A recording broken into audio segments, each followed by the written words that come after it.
So with this film, I feel like fashion plays a big role in kind of how your character goes on a journey. Like she goes from fitted suits to kind of loose trousers. Yeah. Is that really important when you were getting into the character of Juliet? Yeah, the trousers that Juliet wears once she gets to the island were very important to me. I was like, I tried them on, I was like, this has to happen. I hadn't, having done a couple of period films, hadn't ever had the opportunity to wear trousers.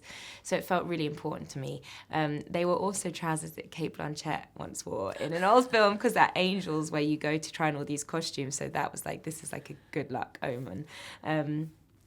But you sort of feel that in London she's sort of oppressed by the war and her kind of sense of unease and feeling very stuck. And I think once she gets to the island, she really learns how to sort of release and breathe and trust in her own sort of instincts, really. And I think that is reflected by what she wears, given that it's island life and it's sunny, and she goes into these sort of more floaty dresses and into these trousers and these jeans, and it's great.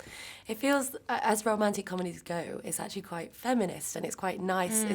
Is it quite, when you look back at kind of the old kind of rom-coms or kind of period dramas, is it quite refreshing to play a role? I mean, you did Pride and Prejudice and Zombies, which is ultimate feminist, but was it quite enjoyable to kind of have a feminist rom-com out there? Yeah, I mean, I love that whilst this is a story that is ultimately she does fall in love, and it is about that as well as, but it's also about the sort of finding a family and friendship. But alongside that, it's a woman that, you know, she's following her own path. She's a writer, and just as much as sort of the fact that she does fall in love, there's this thing of like finding her own voice and getting her book out, finding her story and fulfilling that as a sort of as a creative person.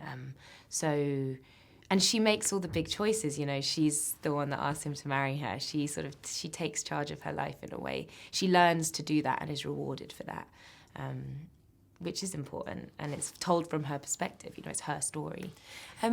Obviously, when you're used to film sets, so there's lots of makeup, and, you know, at the end of the day, what's kind of your thing that you do the minute you're kind of off set and you're like, I want to just go back to being Lily? What do I do when I finish? I don't know. You know, I when you're on location, it's really nice because you end up usually having, like, going to the pub and having one, like, a little drink just to calm down at the end of the day. And actually here in when we filmed in Cornwall, Glenn and I, who plays Mark, we'd go on like quite big long walks, and Jess and I did as well, walked along the seafront, and that's a really nice thing to do when you're somewhere, is to sort of really take in where you are. I find being by the sea really calms me. I think in this movie, like Dorsey, he's an ally. And we're talking about allies these days and how men can do that. What do you think, what would be your advice to kind of men who want to be allies to women, not just in Hollywood, but like in general? How can we be better? Dorsey, he takes his time. He listens. He doesn't invade in her space or try to sort of control the situation. He lets her be. They let themselves, it's like a conversation. They find each other, they suss each other out. There's a lot of space and generosity. Whereas with Mark, as sort of, he does have his great qualities, but it's quite sort of invasive, and there's not much space for her to sort of make her own choices within the relationship. And so she ends up just sort of going along with it, because in some respects what he offers is a sort of viable choice. But with Dorsey, he's got kind eyes and he listens, I think.